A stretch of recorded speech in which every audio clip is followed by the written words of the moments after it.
Welcome to a very special edition of the Cowcast. I'm Mike, alongside Demoan, and our special guest today is from the Saga of the Clone Saga. You might have heard of that show because it's on this network. It's Matt Ford, everybody. I'm Matt Ford. Hi. And apologies to Mikey as he can't make it here today as he's feeling under the weather. But Matt, you know how I've briefed you on how this podcast works.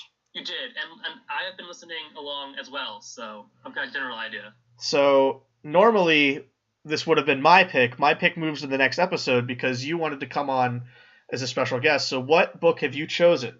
I want to talk about The Court of Owls. So Court/City of the Owls, because that's how they split it up.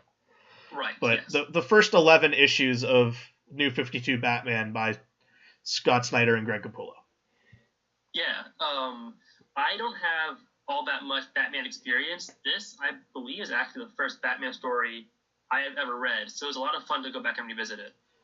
I read this in issues when it came out, because that's back when I was still buying monthly books, and I can remembering back in 2011, because Snyder was coming right off of Black Mirror, his Detective Comics run with Jock, and he instantly hit it out of the park with that, and he was already big from American Vampire, and then once he did Black Mirror, so the minute I remember the house ads, the minute that Snyder was announced on coming over to the main Batman book because Tony Daniel was leaving, and they announced that Greg Capullo was going to be the artist, which was like the first big thing Capullo had done in a while. It was like, holy shit, like, okay. Right, like these are some big names, right? Like, yeah, like, wow, well, first off, the guy had only written 8 issues for Detective Comics, and I'm like, all right, well, they're handing him the keys to the kingdom here with Batman. They're giving him the flagship book. Yeah. And we should say that this is where the historical facts come in.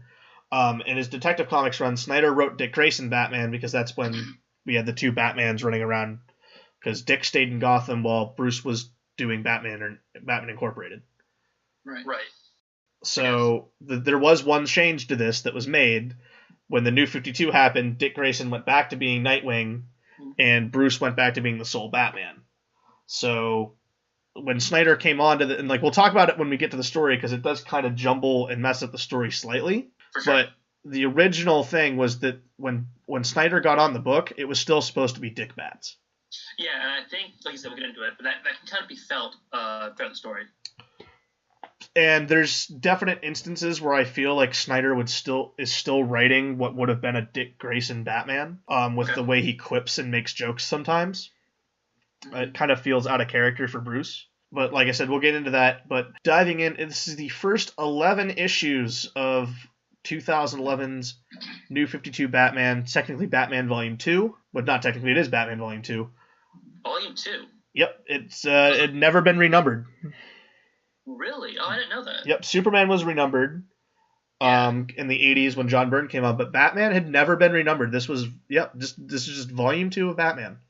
That's wild. I not know that. And they would go on to have 51 issues because they didn't write Batman 52. So this same team would stick around for 51 issues, which is unheard of in today's comics. Oh, absolutely. Today, you're lucky to get past 12. But their first story was a giant mega arc that turned into a Bat Family event, which is something that happened to pretty much every single arc that Snyder did in the book, to, I think, more of its detriment than its benefit.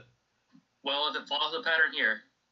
Yeah, it's, like I said, DC has really, they gave Snyder the keys to the kingdom, giving him the flagship book for the New 52, and Snyder has remained one of DC's big names to this day because he's coming off of Dark Knight's Metal. He just when they did Rebirth, he's still stuck on Batman with All-Star Batman. Like I said, as he's finished Dark Knight's Metal, he's doing Justice League No Justice, and then he's getting the flagship Justice League book right after that. So he's an A-list talent for DC Comics. And he's bringing back Martian Manhunter. So well, he's already brought him back. Yeah. So let's rewind the clocks to 2011 as we talk about Batman, Court of the Owls, and City of the Owls. So I guess I'll kick things off here. First, I'm going to bring up this first. What do we think about the Batman design by Capullo? Well, this design was by Jim Lee because he redesigned everyone. How do we feel about the New 52 Batman design? I'm trying to find the right words. Okay.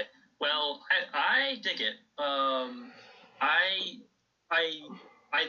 like the big bat. I think Mike, you prefer the oval. I like the fat bat, and I'm a big fan of the short ears. I personally prefer shorter ears on honestly a lot of characters. On Batman, on Wolverine as well. I'm not a big fan of the really lanky. I guess they're ears, right? Yeah, they're ears. I'd say as far as Capullo draws them, he draws them about a medium length, so that's like my right length for Batman ears. Okay. There's people that draw them shorter, like Carmine Infantino is infamously known, number one, for creating the yellow oval, which I like, but I only like the yellow oval just because it's not used a lot anymore. It is coming back, so like I'll give it 3 years. I'll want the regular old logo back. I just think that the yellow oval is just well, that's the other reason why I'm not super happy about the suit. We just brought the yellow oval back when Morrison was doing Incorporated, and then like we quickly got rid of it. And the Incorporated suit was, in my opinion, the best Batman costume we've had in a long, long time. Okay. Just because it was so crisp and good. But I'm fine with this design. Once we have the no trunks, which was a big noticeable thing for Superman, but because Batman, I don't think it's as noticeable, because with Batman it was usually dark on dark colors. With Superman it's bright on bright, so it's a lot more noticeable. And plus he's in the shadows half the time anyway, so you really don't notice it.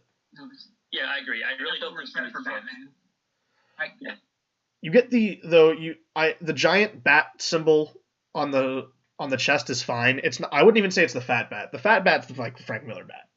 This is like basically the Hushed logo, just like bigger. Okay, yeah. But there's like this weird piping and weird lines that run on the breast and chest plates of the suit. It runs down the arms too. It's very, very, very weird, but it's not always noticeable. It's much more noticeable when Jim Lee is drawing the costume. You know what's weird? I actually didn't notice it until you pointed it out. That is strange. Yeah, like I don't know why like there would be hemming there or anything. There's a very distinct belt design where it's like 2 giant plates on the buckle and then like this weird diagonal design as it clips back. Right. But other than that, it's pretty much a standard Batman costume. There's nothing to write home about. If we were to sit here and talk about Capullo's redesign at the end of their run, there's much more to talk about, but we're not talking about that costume today. For sure. Right. But issue 1, I think, is about as good of an issue 1 you could have on a comic. I really do. Yeah, I think at my first like real foray into Batman, when I read this, I don't know, 5-6 years ago, this is probably one of the best introductions I could get, all things considered. Yep.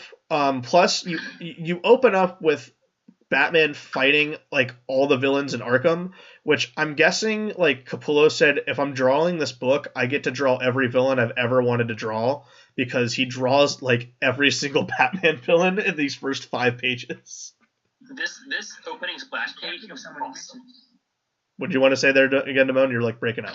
There's definitely not a villain I can think of that he missed. Yeah, like he hits all the major ones. And then we also get a giant, like, double-page splash of the cave later, too. So, like, right from issue 1, Capullo's going, like, balls to the walls, drawing everything he's ever, like, any artist would ever want to draw with Batman.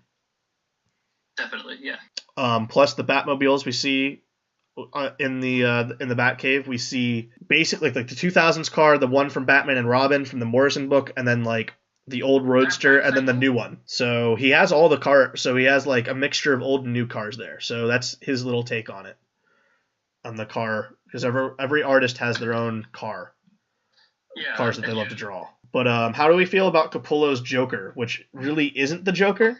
His actual Joker would come later. I think it's an interesting design. I actually kind of like it. I won't lie. I like it. Yeah. Because the Joker is secretly Dick Grayson in disguise, who Batman placed there on the inside to help him stop this riot, as he found out that there was a Arkham Asylum guard that was like planning a riot and stuff. So he stopped it. Yeah, I really like that story idea. And we have Batman playing around with basically his version of Jarvis from the Iron Man movies. He wears like these contact lenses that like it it's like a cross between Jarvis and like Detective Vision in the Arkham games. Yeah, I mean, it's basically an exposition robot, right? That's usually what everyone is. It's just another tech gadget that he can use in the field. Right. Yeah. But the real crux of this story comes in the fact that like after he stops that, Bruce is announcing changes and betterments for Gotham, wanting to position like new buildings in the city that'll bring like, because he's all talking about like basically what like a PBS or like NPR, this I believe, but instead it's Gotham is. So which I thought was kind of cool, like he's taking that initiative to improve the city. Yes, it's always nice to see the Bruce Wayne part of Batman working to make the city just as safe as Batman actually is. Definitely. But I think in this segment I first noticed, because this is the first real moment with a lot of characters, a lot of faces, and I'm not a big fan of Capullo's faces. Yeah, he has this very cartoony look on his faces, but to me, a lot of his faces look the same. Yes. And like he meets, and he looks like Bruce, but with a bigger chin. Yeah, Lincoln March looks like Bruce with the bigger chin, but story-wise, there's a reason for that. But also, if you look at his Dick Grayson and his Tim Drake and his Damian, they all kind of have the same face. They all have the same. They're different heights. And that's a little bit of an issue. A lot of his women faces look the same too. Mm-hmm. I mean, Capullo's more, like I said, he comes from Spawn. He's known for drawing like monsters and stuff. Humans really aren't his best thing. Like it's this weird thing because like when he's Batman, the book looks great, but when he's Bruce Wayne, it looks like a cartoon. Mm-hmm. But like a cartoon I'd watch. Yeah. Sure. It still looks good, like as it's drawn. It's just seems different when he's actually Batman. But how do we feel about Bruce's new initiative? It's not something that's never been done before. So. I mean, right? Like, I don't. He has. But. No, yeah, you were talking before. You finish. He has done stuff like this before, right? This isn't the first time Bruce went, I'm gonna help Gotham with some money. No, he's like always helping Gotham with money, like in fundraising. So this isn't new. It's not new, which for me is like, is it new? Is this supposed to be a new thing because New 52 and we're only 5 years into this new continuity? Or is it just is it just an establishing thing because this whole story is to show that Gotham really isn't Batman City as he knows it, and we'll get into that later. Right. Is it just like a plot device to get us to the next thing of the reason why? Like that's my thing with it. I think that's what it has to be. It serves as a backbone for the story. Yeah, it's just surface for that backbone to exist. But like I said, because when the New 52 happened, we were only 5 years into the continuity. But Batman was one of the characters that like his history still all like lived and all the Morrison stuff carried over because it was the middle of his run.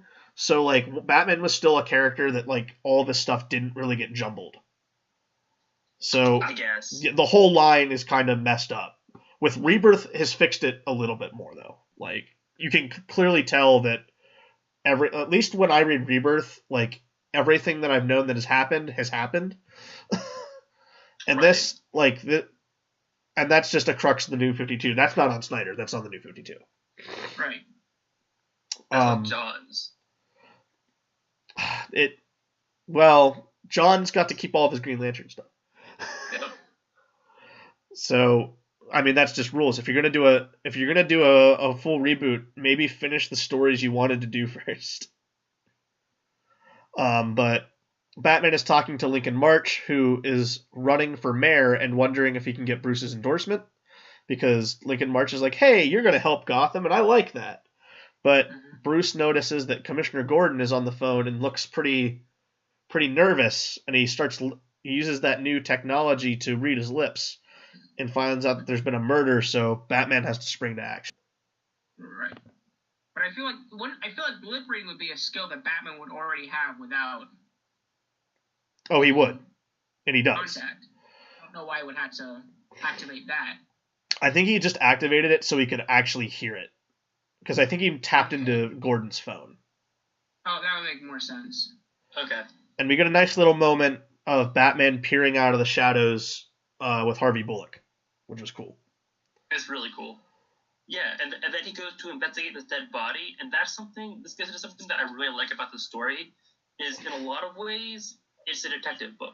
Yeah, that was what I noticed rereading it, because this is the first time I've reread it since it came out monthly, is wow, Batman does a lot of detective work in this, and I love it. I like that so much. Like that I think for Batman interests me more than the superheroics. Yeah, I like him sitting down and figuring out a mystery. Like we have a body who is like crucified on a wall and stuck with knives, and the knives were put there in such a way so guy didn't bleed out but felt the pain. Like they missed every major artery in the body. It's a pretty grisly scene for a mainstream DC book too. Yeah, it is. And the body's what, 5 or 6 days old too? Yeah. At this point? It's like decomposing. It has to smell in there. It's like ugh. Yeah. But as Bullock and Batman are investigating it, Batman notices some ash on the wall, and he takes Bullock's cigar and lights it up. And there's a message, and the message reads, "Bruce Wayne will die tomorrow." Mm-hmm. And they realize the body was supposed to be found when it was. But Batman also finds DNA DNA of the victim of the killer under the victim's fingernails. And when he sends it to Alfred to run it, it comes back as a DNA match for Dick Grayson. And you're like, all right, whoa, that's going on. What's going on here?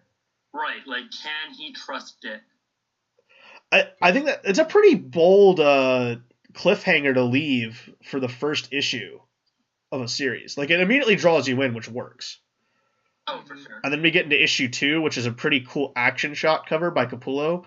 Batman doesn't do this at all in the issue, but it looks cool. Yep, it's true. But in issue 2, we open on Wayne Tower, and this is the part where I'm gonna just start spewing Batman knowledge. Okay, sure. All right, so Wayne Tower is not a new thing. It is a very old established thing, even down to the circular observatory on the top. Oh, wow. This is where Bruce Wayne lived in the 70s. Okay. When he locked up the Wayne Manor when Dick Grayson went to college, and that's when we get to that era of sexy globetrotting Batman. He had the Bat Bunker underneath it, and they recently had brought the Bat Bunker back when Dick Grayson and Damian were Batman and Robin in Morrison's run. They did the same thing with sealing up the mansion and moving into the Bat Bunker. Oh, neat. And it's placed specifically in the center of the city for all the viewpoints. I like what Snyder does by going into the original Wayne Tower stuff and adding with the gargoyles. Mm-hmm. That's cool. For all the entrances to the city. I think this is the first time he really delves into architecture, which I think is a theme throughout the entire book. It is. And I really dig that. I really do. But another fun thing about Wayne Tower is in Nightfall, when Bruce comes back as Batman, he has to like retrain how to jump off buildings and stuff. And like he has a connection to Wayne Tower because it's like the tallest structure and like gives you the height, velocity, and free fall that you would need to train. So like Bruce doesn't fully trust himself being Batman again after Nightfall until he can fully embrace like falling and learning how to re-fall off of Wayne Tower. So it's like that's a sequence he has in that, which is kind of neat. Yeah, definitely. I wasn't aware of that. That's cool. But we open here because Bruce is meeting with Lincoln March, but we open up on a shot of Bruce getting flung through the window, which is supposed to be unbreakable, with the same knives with the owl logo on him as he's free falling out. And you're like, all right, whoa, that's a way to open up an issue. And we cut to 24 hours earlier. And I guess this is where the helicopter scene on the cover comes in. Yeah, but he doesn't really do that. He ends up just kind of smashing a train instead. True. Yeah, it's like this. The opening of this issue is fantastic. This is a great way to open the story. I want to say, talking about Capullo's art, he draws Batman's eyes very, very well. So like the narrow. Yes, he's very expressive with the eyes and shadowing. Mm-hmm. Actually, the more I looked at his art through this when rereading it, I was kind of bummed at myself and kicking myself that I didn't bring Batman number one to get signed by him at PhillyCon, because it is such a good number one. I forgot how good of a number one it was, and I was like, wow, I really should have brought him to sign that. I saw a vendor there who was selling Batman number one for $100. Yeah, if you go on eBay, Batman number one from the New 52, actually, like, the first printings of that book are actually kind of expensive now. It's crazy. That's ridiculous. I thought about grabbing number 5 or 6, the one with the mutating cover, and having him sign that. But we'll get to that later. That was one of the things. Like, you guys read the online version of the book. Well, Demoan, you bought the trade at PhillyCon, the first trade, so you at least read it there. But I was back at my mom's house today where the issues were, and I actually just read the issues again. And I'll tell you that reading it there. Thank God I read it like that, because reading it online, when we get to that issue where you have to turn it and shit, would have just been like awful. It must have been. Oh no, it was. It was terrible online. Because I had to read the City of Owls online. I read Port of Owls on the trade. But the scene though, I remember when Kevin Smith was talking about that issue when it came out, and he's like, I never understood why they put screen lock in for the iPad until that issue came out, so you can actually rotate the iPad around and read it. It's so good. Well, we'll get to that. I love that issue so much. It's a very good issue, but on issue 2, they're doing the autopsy on the body that Batman found, and they're getting more information from that. Yeah, there's that really gross panel where you're looking out from inside the body. Yeah, it's like, this is a very strange, there's very gory for a Batman book in the mainstream DC universe. Right? Like, welcome to the New 52. Here's some blood. Yeah, but it works because it's Batman. Like, if it were in a Superman book or even like a Nightwing book, this really wouldn't belong. No, but it's all detective work. Yeah, exactly. I think this is even more emphasis that it's more detective Batman doing detective work. Yeah, and he's using that new technology because he set up a mobile lab, for technology to do analysis in the Gotham City morgue, which is cool. Mm-hmm. And then Nightwing stops by to help out. There's a lot of Nightwing in this book. There is, and every time he shows up is kind of delightful. That's because Snyder, I think, has a better voice for Dick than he does Bruce. And that was evidenced in his run on Detective with Black Mirror, which could be a future episode, who knows, but and knowing that this book was supposed to be Dick, I think that's why Dick is written so well. That might make sense. I don't like his costume at all. I don't think that's exactly a controversial opinion from what I've heard. Red Nightwing is pretty stupid. But as a character, I think he's really interesting. Kind of reminds me in some ways of Peter Parker, a little bit. And I dig that. A little bit, yeah. A little bit. And my biggest takeaway from reading this book might be I need to read some more Nightwing. I read the New 52 series in issues. If you can get past the red suit, Kyle Higgins' run on Nightwing actually isn't bad. It's pretty good. Okay. Also, as a fun fact, the last 2 issues of that series are written by Tim Seeley and Tom King, who would then go on to do Grayson. Right, and apparently Grayson is, from what I've heard, fantastic. People really, really like it. When they moved it, this is like off on a tangent. When they moved to that format, I was like, I'm jumping off this train. I don't care. But hearing it's good has me interested. But Tim Seeley would go on to write Nightwing and Rebirth, and of course Batman would be handled by Tom King. Okay, right. Right, and I like Tom King. Vision is amazing. Like you have there is the trope joke that he just gives every superhero PTSD, but you know what? It's one of an Eisner and it's working. I say this as a big Tom King fan. I'm loving his run on Batman right now, but that's an episode for another day. But we cut to Lincoln March meeting Bruce Wayne, and then the Talons attack. It's our first time we see the Talon. Yes, and the Talon is awesome. They have a cool design. I want to say it's a very 90s like design. All right, I see that. Yeah, it kind of is, but I think it's. I can understand that. I think it's cool. It is cool. That's wonderful. I love it. There's something about the goggles that make it more menacing. It's like It looks like an owl's face. I love it. Yeah. And the way the goggles glow in the dark is really intimidating. It's so cool. Yeah, it's whenever you give a character like mechanical like glassware of like goggles or like monocles that just like are kind of soulless, it always looks creepy. Yes. But Bruce Wayne is kicked out the window and he's falling to the ground, but Bruce Wayne, since he knows this city and he's Batman, knows that there's a gargoyle waiting for him and he can grab onto that. But not one of the 12. It's the 13th gargoyle that was added by, what was it, I think it was added by one of his later ancestors. Right. His great-grandfather. His great-grandfather. That'd be Alan Wayne, I believe. Mm-hmm. Which I think is great that he knows about the secret 13th gargoyle and that saves his life. You know, I dig it. As the Talon plummets to his death on the streets below. Yes. Or is he dead? Yeah, well, that's the thing. He's not dead. He wakes up in a Gotham City ambulance and kills the drivers and takes it over. And all you see when he does it is the glowing eyes.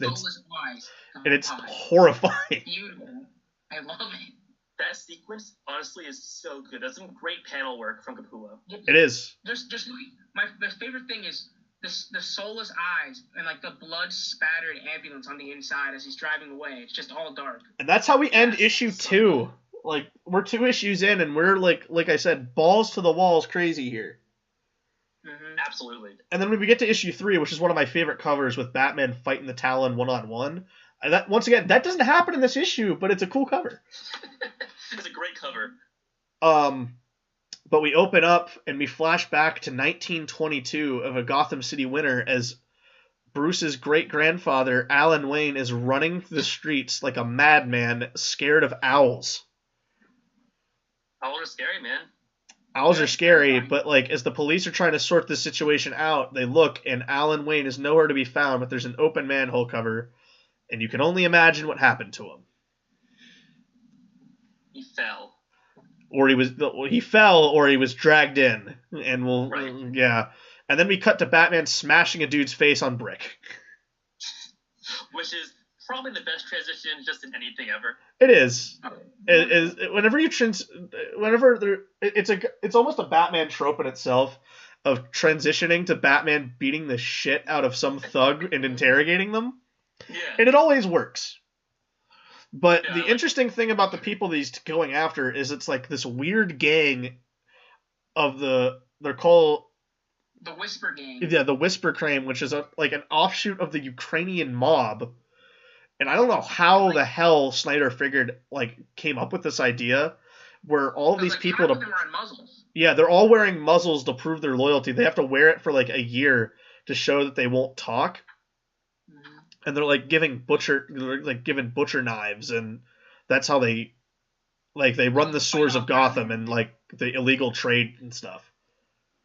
And then Batman definitely kills these guys, right?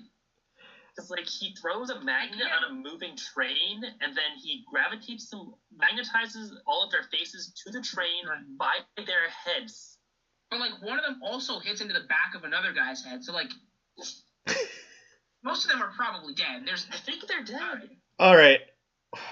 Because this is in the mainstream Batman universe, obviously he doesn't kill them. Right. The only time he's ever really killed anyone is in 10 Nights of the Beast, where he just straight up locks KG Beast in a room with no escape. Because he seals up the door. Yeah, but like somehow KG Beast survived. So he didn't even kill him then. But like that's the only time Batman, other than like in the 40s in Golden Age where he was carrying a gun and shooting people, that's like the only time he's like straight up probably killed someone. So you're saying Batman went Cask of Amontillado on this guy's ass? Yeah, that's in Batman. Awesome. That's in 10 Nights of the Beast, which I believe was written by Jim Starlin. That's awesome. But I like that Batman just like he knows that this is the gang he has to go after because they run the same routes, and he determines the only route that the Talon could have gotten to Wayne Tower was through them. So that's No, that's not what he. There were 5 gangs. He interrogated all 5. Oh, okay. I mean, still though, he deduces it. Yeah, he deduces they could only come through a railway, and there are 5 railways. He interrogated all 5 gangs for all blades. The Whisper Gang was the last one. Yep, but he gets back to Alfred, and he analyzes some stuff, and then he goes and visits Lincoln March, and he's just like, "Hey, by the way, still not gonna endorse you," but because he just never trusts anyone. But he goes back out. Right. I mean, I guess it makes sense for Batman to stay out of politics, I think. It'd be weird. I'd kind of be open to the idea of like Bruce Wayne running for mayor of Gotham. That sounds interesting. I think it would be cool, but I think it's like something that's like it's more about the process of running, not so much that he actually gets it. Yeah. I feel like it's at the point where like he'd realize he can't actually run the city and still be Batman. Right. Yeah. How would he do that? Well, it'd be kind of a different take on Judd Winnick's run on Green Arrow. He hasn't become mayor of Star City. Okay. So that was an interesting time. So I don't know. It's something that definitely could be explored. Oh yeah, for sure. But he talks about Batman, as he's investigating where the owls, like, just how are they infiltrating these buildings? Scott Snyder, I guess, must have read a book on owls because he has a lot of owl facts in this book. There's a couple of bat facts too. There are a couple bat facts, but there's a lot of owl facts. Yes. Where owls don't make their own nests, they invade the territory of their prey and just pick them off. And Alfred just knows this, right? For some reason. He had Alfred writing this. He did this writing for Alfred. He was explaining it, right? Well, Bruce explains it in his narration as he's investigating. But there's Alan Wayne, when constructing Wayne Tower, was superstitious and didn't put a 13th floor in. Mm-hmm. But there is a crevice and like a door that basically leads nowhere. Right. Somehow the owl, and it's turned out in like all of the Wayne buildings, there's no 13th floor for that reason. And the owls have infiltrated it, and they've been in there going back to the 19th century. And this is another great sequence by Capullo, where you see Batman going from building to building, and it's finding each layer. Yep. Mm-hmm. And it's just great shots of Batman just looking around going like, this is not good. Yes.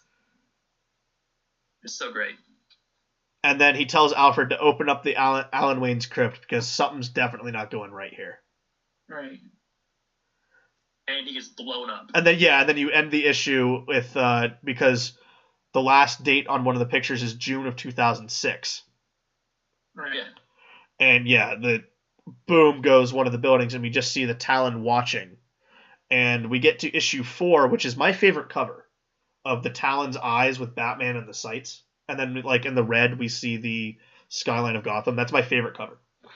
This is also a wonderful, not quite my favorite, but this cover is wonderful. And so Batman gets blown up, but he escapes because he's Batman. Of course. Right. And he goes back to, and he's, once again, Dick Grayson's hanging out in the Batcave. and he's just kind of checking in on Bruce. He's like going, I think you're going a little crazy again, which is kind of become a trope of us talking about Bruce on the Cowlcast, where Bruce has not slept for X amount of days, and someone from the Bat family needs to tell him, you need to sleep. I feel like that happens all the time, right? Yeah. Yeah, almost. it's all the time.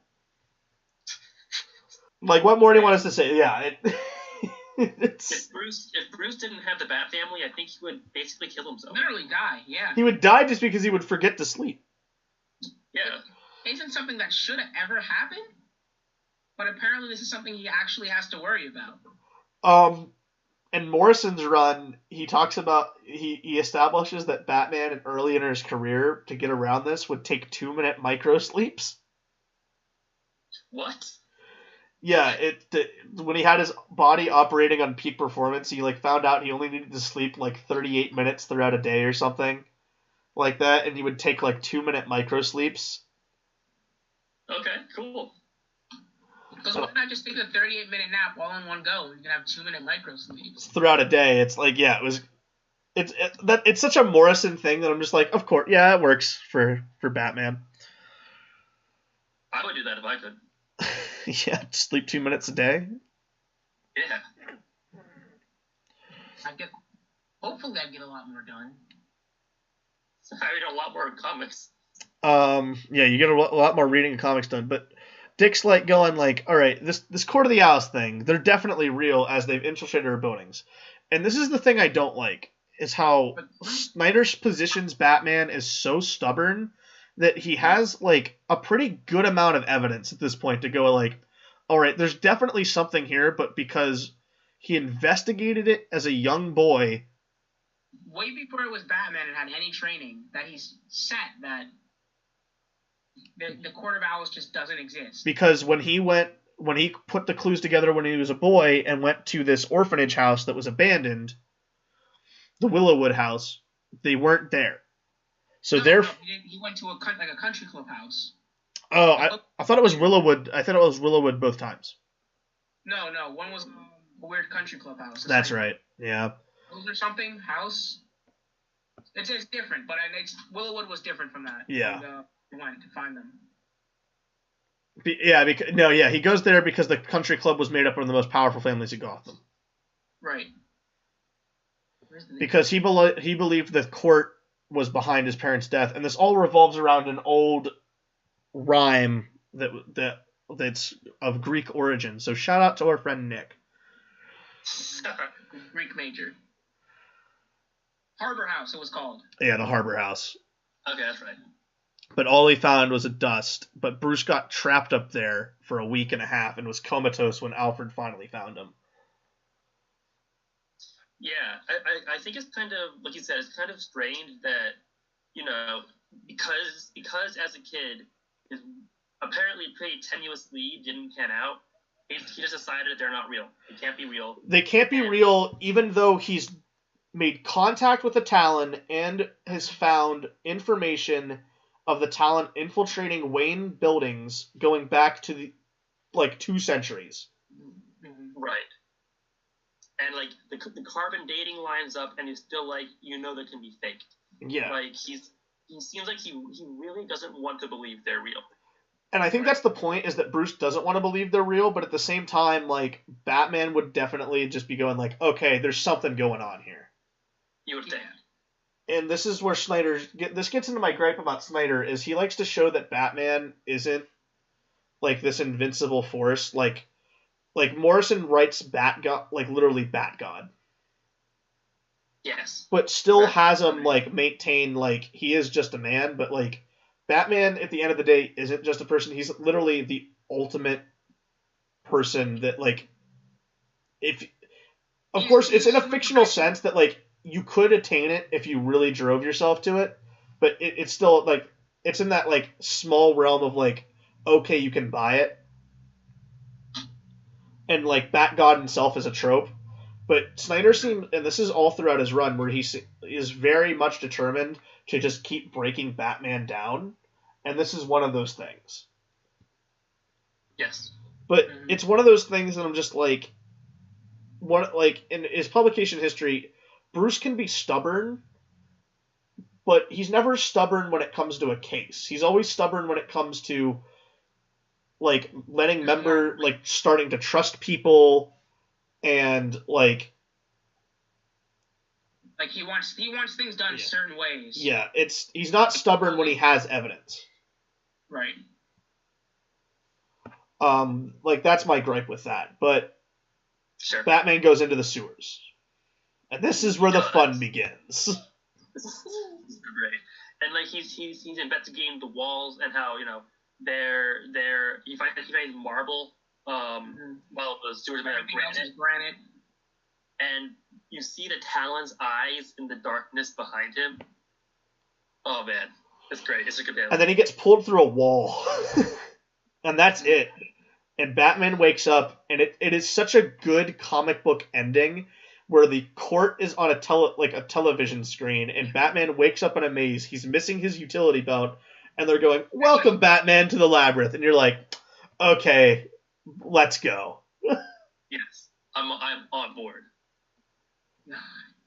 And then when we get to issue 5, which I think is the best issue of the story. I agree. And then so much so that I think the story takes a dive after this issue. I wouldn't say this issue, but like this issue, after he gets out of the maze. I'll agree with that. Yes. But yes, I agree. The story starts to take a dive. But we open up with Gordon on a cold night with the bat signal on. And it's been on for quite some time because Bullock's like, hey, if you don't shut that thing off, it's going to explode. Right. Which I think this is one of the best ways that I've seen a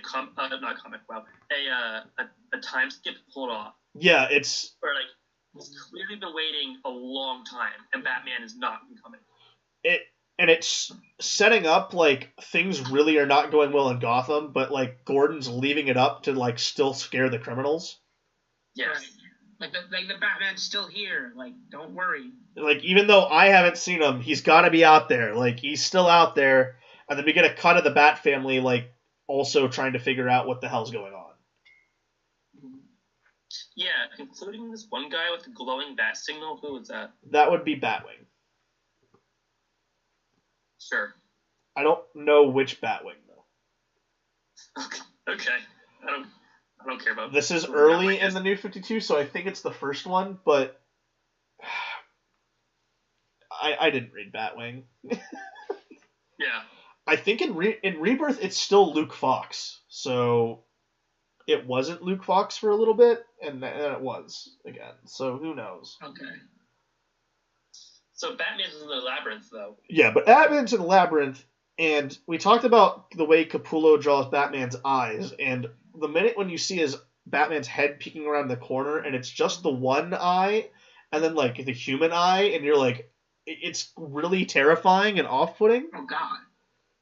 And, like, his human eye is clearly messed up. It's bloodshot. Like, he's going crazy or something with that human eye. Yes. Do it. So we're seeing Batman push to his limits as he's literally being run around in a maze to the same locations over and over again. He's trying to stay in the dark because it's safe for him there, but, like, he clearly saw how the Talon was operating, so, like, I really think he's a little crazy to say he's safe in the dark. Yeah. I think the dark is his... I took it as, like, Batman's base is the dark, so it's like, they can't... It's harder to find me in the dark than it is in the light. Right.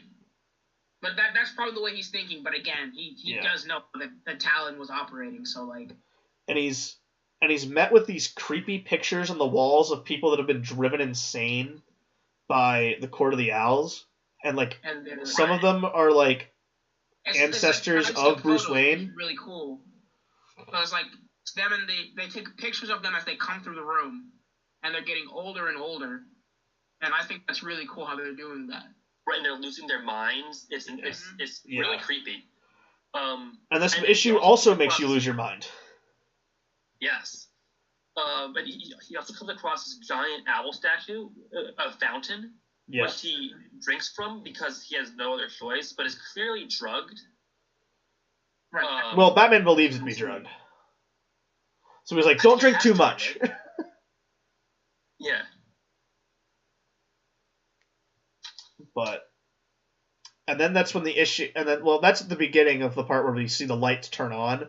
But as he's going to the other rooms with the pictures, Batman walks in, and this is where everything starts getting topsy-turvy, where That's where you have to start turning the book. Yeah, you have to literally start turning the book, like, clockwise, and then, like, you have to read it right to left, and then bottom to top for a little bit. Like, when I remember when this issue came out, everyone thought the issue was messed up and printed. Yeah, that's what I thought when I had the book at first. And I think I was reading an interview with Snyder and Capullo where they had to fight DC editorial for this to happen. And I'm glad they did, because I don't think there's any better way to show Batman losing his mind. Yeah, I think editorial was just like, this won't work, and I think they both were like, no, we're doing this, and it totally works. Because everyone was raving about this issue when it came out. Very interesting to read. Because, like, I love the way it works, but it's just so hard to pick up how you read. Exactly, like you don't know which way you have to go. Mm-hmm. And then that's kind of intentional. Is it story editing? Yeah. That's the point. And then it gets really weird and creepy when Batman thinks he's met his parents. And they, like, dissolve? Yeah, it does, like, the thing that the woman does from The Shining, where, like, they dissolve and, like, turn into owls. Like, owls flying out of their mouths. Yeah, it's ugh. It is really, like, I can see how Capullo may have worked pretty well on Spawn. Yeah. Because this is kind of disturbing, and it's really great. And then Batman goes back to the fountain with the pictures, and now his picture's on the wall. And then, like, as he's sitting there in a moment of weakness, Talon comes up behind him, stabs him. Yeah, and as that happens, we cut back to the bat signal as it has exploded and is on fire. Which, again, that parallel between, the Talon supposedly killing Batman and the bat signal getting smashed is just a great juxtaposition. And then this beat cop that's standing next to Gordon, he's just like, what should we do? And then you hear a voice, he's like, get a new one. And it's Damian. He's just like, please, get a new one, because he doesn't even know what's going on. Right. And I think that's a great way to end the issue with Gordon putting his arm around Damian as they, like, have to just watch the bat signal just, like, get sprayed with a fire extinguisher. Yeah. And then issue 6, we get a cover of Batman turning into an owl. I love this cover. This is my favorite. A lot of people like that cover. And we cut back to Batman as he's getting stabbed. Yeah, and it says Batman, the Court of Owls, has sentenced you to die, which is, I don't know, I think it's really chilling. I love that. But he's Batman. So, of course, he's not dead. He's not dead. But Capullo does something very cool in this fight where he portrays Batman as a monster, like, letting loose. Yeah. When he finally gets his kick up. But before that, we're seeing the owls, like, the court, like, literally peering over, like, this arena, like creaking their backs and shit. It's very weird. And, like, they're letting, like they also had, like, they were clearly not wearing masks the way they were drawn. Like, actual owl faces from the way. I assume this is how Bruce was seeing them. Yeah. Yes. And I love that, because, they had, like, actual owl faces and, like, weird owl arms. I guess owls don't have arms, they have wings, but, like, it's... Yeah, because Bruce is still losing his mind, and people are just wearing plain white masks, but he sees monsters. Yeah. Mm-hmm. But I will say, even just the plain white, like, Court of the Owls mask is effective and creepy enough as it is. I think it's a super sleek design. Yeah, it's a really minimalistic but, like, good design. It's great. Which they let the little girl decide the punishment and sentence for Batman, which is just hurt him more. So he just gets the crap beaten out of him this issue. It's hurt him, and then it's like a break, and then it's just more. Yep. And Batman, as he's getting beaten, is seeing the photos of Alan Wayne being broken down. He's just like, that's not happening to me. But we also see Batman tear up a little bit And I don't know if that's because Batman's crying, or is that because that eye has been opened up for so long, probably without blinking, that he has no excuse to do that because he probably has like a busted blood vessel in there. No, for sure. He must. He also has some beautiful blue eyes. Yeah. They are But piercing. as I was saying, Capullo does this thing where normally what any artist would do is like you'd have this panel of Batman getting up and fighting, but what Capullo does is he literally portrays Batman as a monster rising up. And I think that's so. I don't know. It's pretty neat. It works. Because like clearly this is not how the actual fight went, right? Batman didn't turn into a giant monster. No. But he's insane, and that's in the art. But I think the way I viewed it is just like, because Batman is an unstoppable force that won't quit, because he beats the Talon in this fight, the way I see it is the Talon started seeing him as that. So just a little bit, all it took was a little bit, and Batman was right back on top. Yes. Right. So like you can break him down, but he's still going to come at you. Mm-hmm. And he literally punches the Talon through a wall. In this part where he's what happened before. In this part where he's a monster, his ears on the cowl are longer than when he's like a man. Yeah. Which I think is really cool. But they get. I really like this fight just because it's just a knockdown, drag out brawl. But you get some really good just Batman poses with Capullo.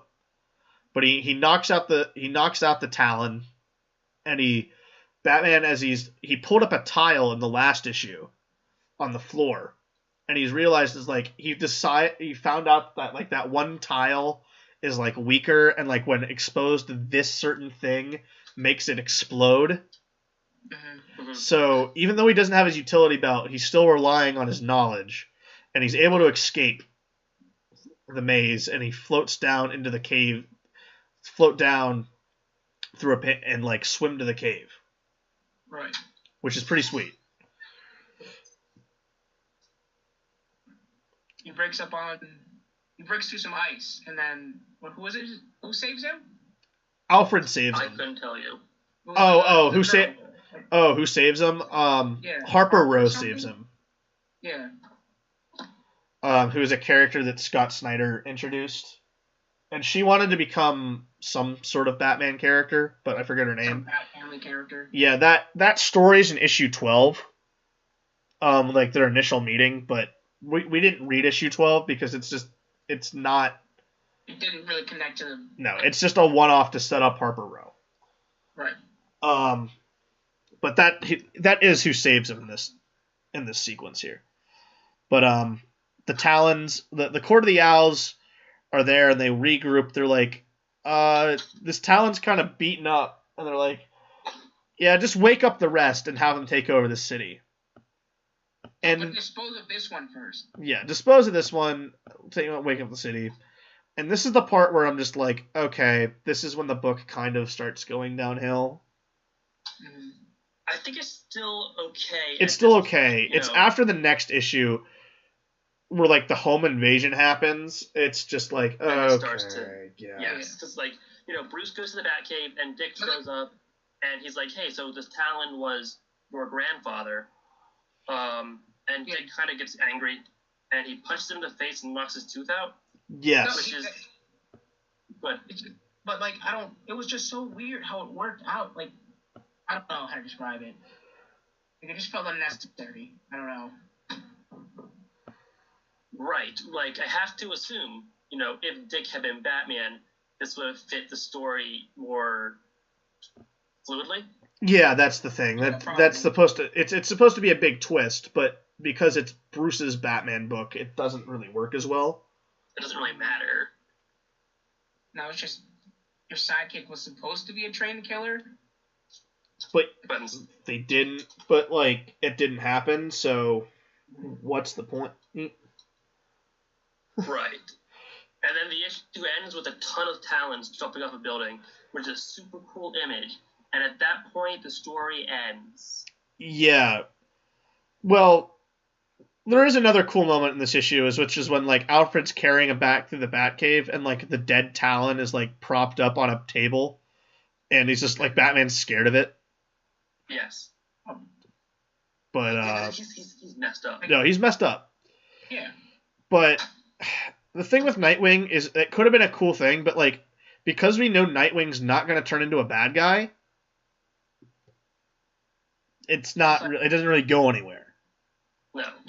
Also, something we didn't bring up. It's like I love they still gave Bruce the crazy look that he had from the thing, like even after they took the mask off, like with the. Like, he hasn't even taken time to shave after he got... No, Capullo does some major 5 o'clock shadow Batman here. Mm-hmm. The panel of the Court of the Owls, like, rising and taking off is good, though. Oh, I love it. I think it's super cool. I think it's also the moment that the Talon stop being, like, a really cool villain. Yeah. In my mind... There's just 100 of them. They're just, like, they're literally thugs. Like, hired thugs. Right. Sort of like Daleks. But, like, because, like, now Batman's taking on, like, 20 or 30 of them when he was having troubles with one before. And so it diminishes the I don't know, the impact of a single Talon. Right. And this is when the story became a Bat Family event, because, like, all the Batman books were roped into this thing. Yes. And it's also, I think, when the story kind of goes off the rails. To give you an idea how much this got roped in by other books, All-Star Western, which was the Jonah Hex book, but because it was set with him and old Gotham, like Old West Gotham, Jonah Hex was fighting Talons. What? Yeah, like that. Like even that had a tie-in issue. So, do you happen to know if I had read the other tie-ins? Because I only read we only read for this podcast the Batman issues. Right. If we had read all the other tie-ins, would this book be more coherent? No, it's literally all of the tie-in issues are like Dick Grayson fights a Talon and wins, but barely. Like Batgirl fights a Talon but wins. Like they're all like that. They're all trying to stop the people from getting murdered by the Talons. That's all it is. That's really disappointing because I love the first 7 issues. The Court of Owls story, I think, is really good. And then it just falls apart. Yep. And the same thing happens in Death of the Family, where it was got tied into all the Batman books, which was the Joker fights Nightwing. And, he wins, but then has to get captured for the dinner at the end of that book anyway, so what was the point? So... Right. Yeah, and this is a thing that DC started doing where, every single major Batman story, the first 3 stories that Snyder did were all Bat Family events. This was a Bat Family event, Death of the Family was a Bat Family event, and then 0 Year, every Batman book had a tie-in issue. That's ridiculous. That's insane. Yeah, it's ridiculous. That just bogs you down after a while. And I say that's more of a DC editorial decision. That's not Scott Snyder's decision. I think it has to be. And I wonder if that's part of the reason why this story unravels at the end here. Is because DC went, ooh, people like the Court, make this a thing. Well, they would have to have known, because he was coming onto the book anyway. I think they already knew that they were going to get mainstream, they were going to have success, and they believed in this story to make it a Bat Family story, but being in a Bat Family event, but all 3 of his arcs didn't need to do that. This didn't need to do this didn't need to do that. If any of the books had to have tied in, probably Death of the Family, right? I mean, no, just to this story, it had to have been Nightwing. Just to this story. Okay. Just only Nightwing had to tie in. Right. Death of the Family makes more sense. Right. But at the same time, the story falls apart just because naturally we have 5 more issues to go, and at most I only think you needed 2. And if you could stretch it out to 3, okay, but you didn't need 5. No, at this point, the story drags. Oh, it drags, and it. So we open up because the volume 2 is called "The City of the Owls," where Batman is taking their city back. Yeah, taking the city back. How do you want to sum this up? The Wayne Manor gets attacked by the owls, by Talons. At least 12? Yeah, at least? and Batman gets in a giant mech armor and beats them. Which is the beginning of Scott Snyder's infatuation with using giant mech armors for Batman. I mean, I guess the only other thing of note is that the cold stops the Talons from regenerating. Yeah, that's... It wasn't found out in this issue. Yeah, it's... Yeah, he just says, Alfred, turn the AC, and Alfred turns the AC, and he beats him. Yep. It's... Yeah, okay, great. Like, I don't like the giant mech armor. I hate it. I don't like that there's so many, because he fought one Talon for like 3 issues in just the last book. Yeah. He got his ass kicked half the time, but now he's 6 or 7 at the same time and doing fine. Listen, if we're talking booking, the Talon was booked really, really strong, and then was buried at the end of this book. Yeah, it was. Tell me about it. Hold on. So yeah, Bruce was on a giant armor suit. I do like the use of the giant dinosaur. Whenever anyone uses the giant dinosaur to do something, I love it. I like the use of the giant penny. I like those as well. Both again though, like Alfred takes out, there's Alfred, right? Yeah. Takes out one of the Talons by dropping a penny on him. Yeah. In like 2 panels. Also, I fought this guy for 2 issues. all right, and this is where the part like where Alfred sends out an alert to the Bat family, going like, "Hey, there's this thing going down," but like the book shows like all the people on the list of like the Talons are going after like every single Gotham City public official. Right. Yeah. They kill like half the list. Immediately. Yeah, immediately. Which I think is actually a kind of a cool segment when it's going through like, you know, it lists the names. And you see the Talons killing them. That's a cool sequence. It's a cool sequence, but it's just like, who was left for the Bat family to save at that point? Like 4 people. Gordon. Yeah, like great. That's gotta be in a tie-in, right? Like Nightwing saves Christopher Gordon or somebody. I can't remember. That was probably more Batgirl than anything. Oh, that makes sense. That has to have been a tie-in. If I remember correctly, the Talon that was on the table that was like the ancestor of Dick Grayson, that's the one he fights in the tie-in. Right, because I do see that they release him. Yeah. Wait, that's the one that Dick fights? Yeah, if I remember that right. I might not remember it correctly. That's the same one that Bruce fought in this story. The one that gave him so much trouble. Yeah. He fought for like 6 issues. That was the first Talon. That's the one that's Dick's grandfather. Yeah. Yeah. So Dick fights him also? I think so. I could be wrong on that. I didn't go back and read the Nightwing issues. Like there's a panel in this issue where the Talons break in. You see them releasing the Talon that's tied up. Oh, I must have missed that. Okay. Yeah, I'm pretty sure that's who he fights though. Which, by the way, he beats him. Yeah, I bet. But yeah, I don't like giant mech armor Batman. And this would show up 2 more times in Snyder's run. This armor? Well, no, just a giant Batman-like armor. Because he uses it. He uses it in Endgame when he fights the Justice League, who are under the Joker's control, and then Gordon has one when Gordon's Batman. Yeah, Gordon has a bunny bat. Yeah. But yeah, it also this like the assault on Wayne Manor goes on for like 2 issues. It's really long. It's really long. long. Yeah, it's an issue too long for sure. The biggest part is that once Bruce escapes the manor, he finds that Lincoln March has already been murdered by the Court of the Owls. Oh no. And like, oh no.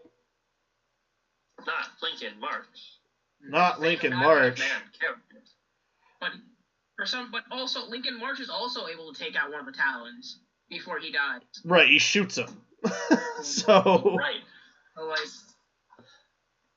And then the next issue after that was Batman Annual 1, but we skipped that because it's a tie-in. Right. But it's in City of the Owls. If you want a Mr. Freeze story, that, like, forget the good origin of Mr. Freeze and want, like, a very stereotypical just murderer origin for Mr. Freeze, I guess go with that. It's dumb, honestly. I'm not even a big Mr. Freeze fan. It's a dumb story. I just don't like how he made Mr. Freeze a murderous psychopath as a child. He just literally, he's insane. He's like Norma. What's her name? Norma. Nora loves me, and like Nora hardly knew him. It's really weird.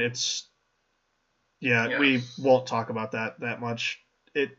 Though I do remember liking that annual when it came out. I was like, oh, okay, that's a different thing to do with Mr. Freeze, and I'm just like, yeah, no, I want the old. Just give me give me the animated series origin, which was adopted as the real one, because it's so good that you're never gonna beat it. Right. Getting back onto the Court of the Owls. Well, City of the Owls. Right after the annual, we have Batman meeting one of the actual owls out of Owl the first time. Yes. I'm sorry. He was able to track the family that was part of the Owls, and it's the Powers family, which is a very... I told you guys this earlier today, but I'm going to mention it for the audience, which is a very sly move by Scott Snyder.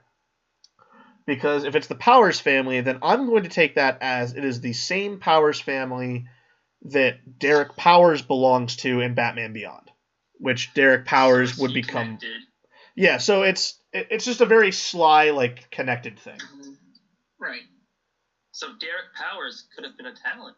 He could have been, instead of becoming Blight, but the Batman Beyond suit is referenced in Snyder's run. It's there's a version of it that Bruce uses, but it's a more mechanical, souped up version of it. Right. Yeah.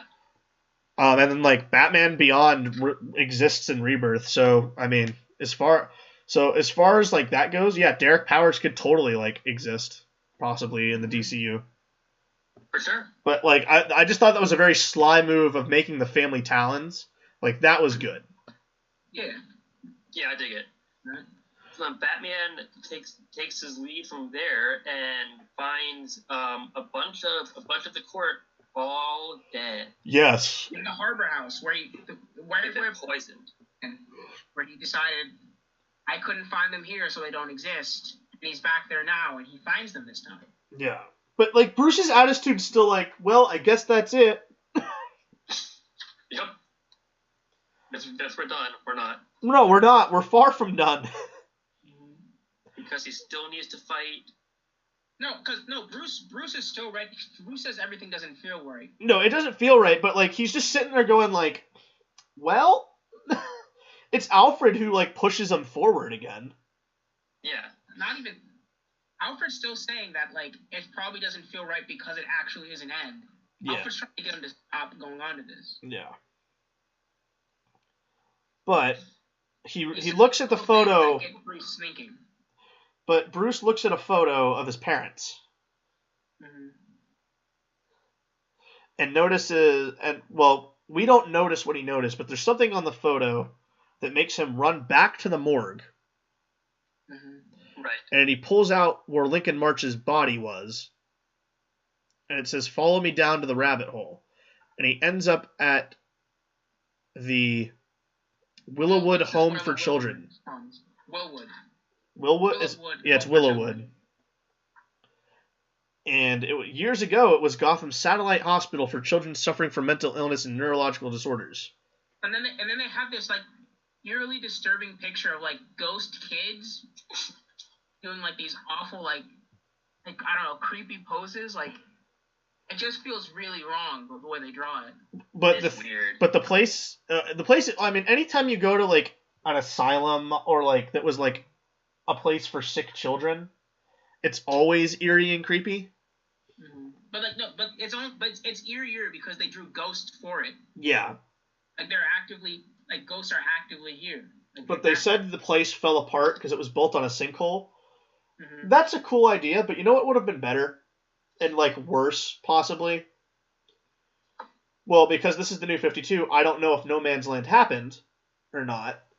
But if this was like standard DCU, you could have said that this was in No Man's Land, like during No Man's Land, the earthquake messed this place up and like all the kids died in it. Like, ooh, that'd be dark. Yeah, like you could do that. That'd be a good explanation for it. Because that even partially explained the sinkhole, even maybe. Exactly. Like you could still have the thing that was on the sinkhole, but like when Cataclysm happened, like it just opened the whole thing up. Mm. But Bruce is investigating, and then he's shot in a net, and Lincoln March is there, but zombie Lincoln March because he took the same serum that the Talons take. Talons back to life after they die. Because he is a Talon. All right, and this is Matt and I talk about this. He's a Talon, right? But he puts on a souped up like Talon armor that's specifically made to look more like an owl. Mm. So my take on this is that it's really just supposed to be a new version of Owlman that's like not from Earth 2. Right.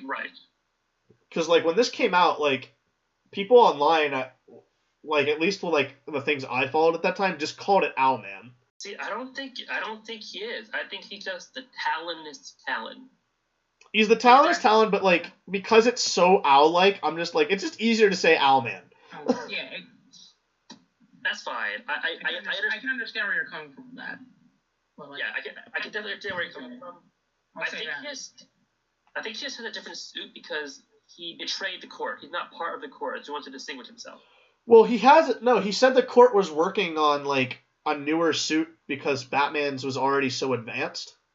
Mm-hmm. And that's what he takes out of the vault. Mm-hmm. So he must have stolen it. Yeah.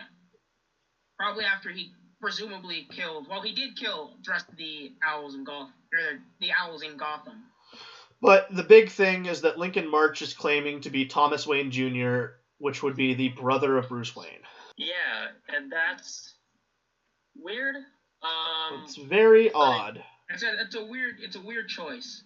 He says, your parents had another kid, and I was born early, and I was sick, and they gave rid of me, and then they died. Yep. And now I want to kill you because it's your fault they died. Come looking for me because you were a child when they died and forgot about me. Right. But, like, he is clearly unreliable. The way he's insane. He's very unreliable. I have to assume, like, the court raised him to be a weapon to kill Bruce Wayne. I don't even think that. I think it was just they were raising him... Well, because there was a real Thomas Wayne, we found out. Well, we'll find out there was a real Thomas Wayne Jr., but there was a car accident orchestrated by the Gotham City mob. But because Bruce left town, I feel like they were planning to use him like actually as what Thomas Wayne and like have him be Thomas Wayne Jr. and like start seeping in. But because Bruce came back right when they were ready to enact that plan, they held off. So they planned the Lincoln March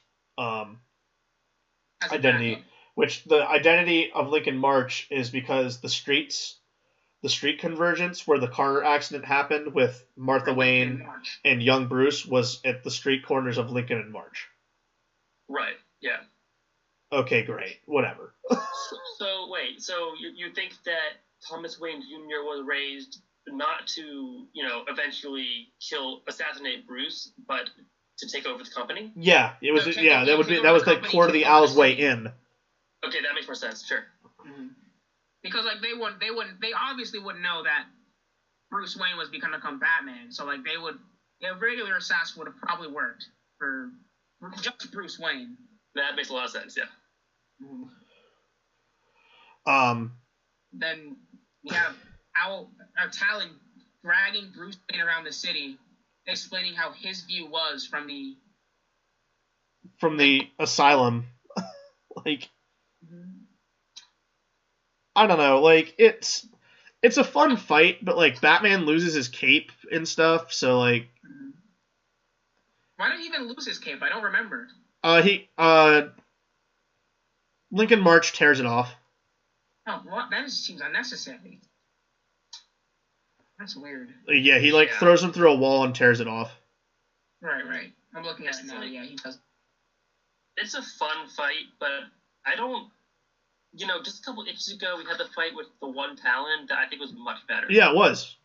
Yeah, the one Talon was much better as a fight. Yeah, well, like Lincoln March Iron Man Talon is whatever. And then it ends like The Incredibles. Yep. Where like they drag up to thank God this plane was flying the night that Lincoln March planned this. Or like they didn't beat around the bush and was able to fly up at that exact time the plane would be there, because if they were late, they were late. Yeah. And what is Lincoln March going to do after that? Let Bruce go? To try again tomorrow night if the plane comes. And so, like, he explodes Lincoln March. Yeah, with the magnet again. Yes. And then he falls back into the city, and then Lincoln March is back because he's holding his body. Yeah, And there's... Well, Batman uses a high-velocity bat rope to fall into the current under construction New Wayne Tower. Right. And the way I took that is that the explosion just kind of staggered Lincoln March because he was already there. Right. I guess so. And now Lincoln March is setting explosives because he's going to kill them both. Lincoln March will regenerate, so... Yeah, But the explosion happens, but not before Batman's able to punch fire through Lincoln March's eyes. Which is great. Which is cool. But I will say, there's like... The way Batman talks in some of these fights is weird. Like, in the fight when in the Wayne Manor, he's like, so, your moves went out of style 100 years ago. And I'm like, that's a Dick Grayson line. That's not a Bruce Wayne line.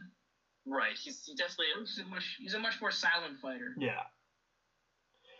Like, but, I don't know, this finally something we can agree on as he punches his eyes. I'm fine with that one, though. Yeah. That's cool. That would work for either. But the explosion happens, both bodies get pulled out, and then we have like an epilogue as Bruce talks to Dick. Right. And Batman says, he'll always be watching. Yeah, he'll always be watching, and like the thing to Dick is just like, no, you helped me. Like it's stuff we already know and stuff we've seen before. Right. So the court is still out there, but with Batman, they've already taken a big hit, and Batman is he's always watching. He'll be watching out for them now. No. And so, Mike, at this point, what has been done with the court since 2011? There was the Talon ongoing series by James Tynion IV. What was that? Which Talon was that about? It's just a Talon. It's about a Talon that like goes good. Okay. I didn't read it. And doesn't Talon also join the Suicide Squad at one point, or am I wrong about that? That sounds right. Like, honestly, I don't really know though. Just I don't really care about Talon. And the Court of the Owls, nothing really done with them. No, just upsetting, because like I think especially in the first 7 issues, they're really cool. They were used. They have to be one of the fastest villains to be in a movie, because they were in one of the animated movies. I think they might have been in like Batman vs. Robin or Batman and Son when they did that one. When they did those, the court was in there, and like they made a big deal of the Court of the Owls being in there. I didn't know that. Okay. So that was super fast after this. Like, so like Court of the Owls and Bane are two villains that like shot really, really fast to being in media. Well, based off of my very limited experience, I like the Court better than Bane. I like Bane more than the Court. I'm gonna have to agree with Mike on this one. I like Bane more. Because Bane actually succeeded in breaking Batman. What? Specifically? Well, technically the Court also broke Batman, but in his mind. Yeah, but like not for long though, because he snapped right back into it. Yes, he did. Yeah. At least Bane put Batman on the shelf for like a little bit. True. But overall, it like I think most Scott Snyder's stories on Batman, it's a tale of two halves. I agree. The first half is fantastic, and the last half is a mess. If the last half is I wouldn't call it a mess. It's a jumbled conglomerate of we need to make it longer because we want to have tie-ins, but also this this story really only needed about 2 to 3 more issues. Right. And like, I don't think it's bad. I don't think the ending is necessarily bad, but I think it's overdrawn and kind of sloppy. I think they built a lot of stuff up with the ending and then just didn't follow through with much of it. I'd say, though, the more the court isn't used or referenced again, the less important the story becomes. That's exactly it. I mean, right. It's currently hailed on all of the top 25 Batman stories. Court of the Owls is on there now. It's firmly up there. And I think it deserves it. It deserves it, but I wouldn't put it in the top 10. I wouldn't put it in the top 15. It's because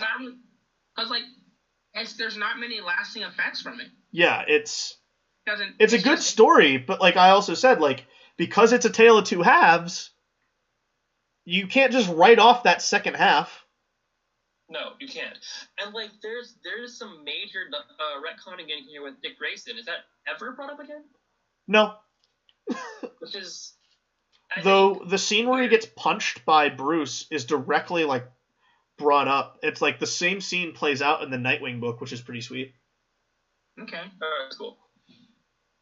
But like, yeah, because Dick Grayson, it's the start of Snyder doing this thing where like he likes to make the heroes. It was always destiny. It was never choice, which I don't like. So right. No matter what, so what Scott Snyder's saying with Dick Grayson, at least here, is that no matter what, he was either going to be a Talon or he was going to be Nightwing. Like, so, and because he becomes Nightwing, the fact that he didn't become a Talon really isn't that interesting. Like, oh, okay, Dick Grayson could have been a villain, but he wasn't.